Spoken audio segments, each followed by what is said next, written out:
بسم اللہ الرحمن الرحیم۔ مشہد کے ایک عالم دین فرماتے ہیں، ایک دن ہم مرحوم حجۃ الاسلام سے سید یونس اردبیلی کے محضر میں تشریف فرما تھے۔ ایک جوان آیا اور مسئلہ پوچھا کہ میں نے 2 روز قبل اپنی ماں کو دفن کیا۔ جس وقت میں نے انہیں دفن کیا اور چاہا کہ ان کے چہرے کو خاک پر رکھوں، میرا چھوٹا بیگ جس میں میرے ضروری کاغذات، پیسے اور چیک تھے، وہ بیگ قبر میں گر گیا۔ کیا مجھے اجازت ہے کہ میں نبش قبر کے ذریعے وہ بیگ لے سکوں؟ اور تقاضا کیا کہ قبرستان کے انچارج کو خط لکھ کر نبش قبر کی اجازت لی جائے۔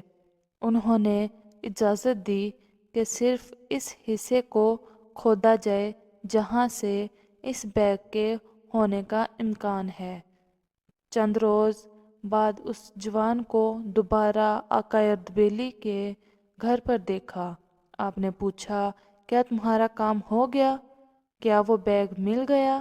وہ جوان غمگین ہوا اور پریشان ہوا اور جواب نہ دیا۔ اس نے کافی اصرار کے بعد اس نے کہا، جس وقت قبر کو کھولا، ایک سیاہ سانپ میری والدہ کے گردن میں لپٹا ہوا تھا اور اس کا منہ میری ماں کے منہ کے اندر تھا اور مسلسل انہیں ڈس رہا تھا۔ وہ منظر اس قدر وحشتناک تھا کہ میں نے فوراً قبر کو بند کر دیا۔ سوال ہوا کہ تمہاری ماں سے کون سا برا کام سرزد ہوا؟ کہا، مجھے کچھ اندازہ نہیں، لیکن میرے والد ہمیشہ میری ماں کو سرزنش کرتے تھے کیونکہ وہ نامحرم سے کوئی لحاظ نہیں کرتی تھیں۔ کھلے سر و صورت کے ساتھ وہ نامحرم سے روبرو ہو جاتی تھی اور بے پرواہی کے ساتھ ان سے بات کر لیتی تھی اور شرعی حجاب کی رعایت نہیں کرتی تھی۔ نامحرم سے شوخی اور مذاق کر لیتی تھی۔ اس وجہ سے میرے والد ہمیشہ انہیں سرزنش اور ملامت کرتے تھے۔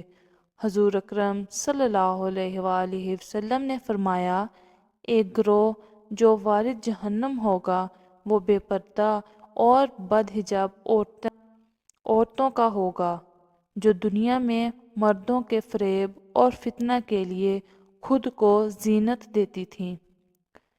کنز الایمان جلد 16 صفحہ 383 میں یہ حدیث موجود ہے۔ اللہ اکبر۔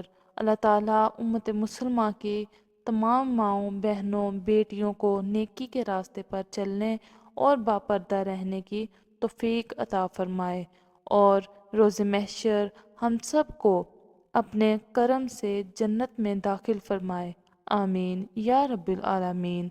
امید ہے ناظرین آپ کو ویڈیو پسند آئی ہوگی۔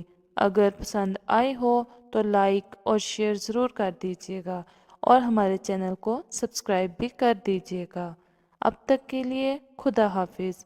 اللہ پاک آپ سب کا حافظ و نگہبان، ہنستے اور ہمیشہ مسکراتے رہیں۔